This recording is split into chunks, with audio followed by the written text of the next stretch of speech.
गुरुपौर्णिमा निमित्ताने यावलीतील महर्षी व्यास मंदिरात व श्री स्वामी जनार्दन महाराजांच्या मंदिरात हजारो भाविकांनी दर्शनासाठी गर्दी केली होती। श्री महर्षी व्यास मंदिरात सकाळी 8 वाजता दुग्धाभिषेक करण्यात आला।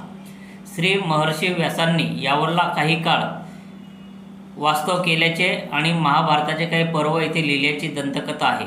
श्री महर्षी व्यास यांच्या पदस्पर्शाने पुनीत झालेल्या या भूमीत व्यासांचे भव्य मंदिर असल्याने दरवर्षी येथे गुरुपौर्णिमेस जिल्ह्याभरातून तसेच मध्य प्रदेशातून हजारो भाविक दर्शनासाठी येत असतात। भाविकांसाठी अनेक संघटनांमार्फत चहा, पाणी आणि फराळाची मोफत सोय करण्यात आली होती। संघर्ष माझा न्यूज करिता यावल तालुका प्रतिनिधी जीवन चौधरीसह मी सुनील आराक, भुसावळ। मध्ये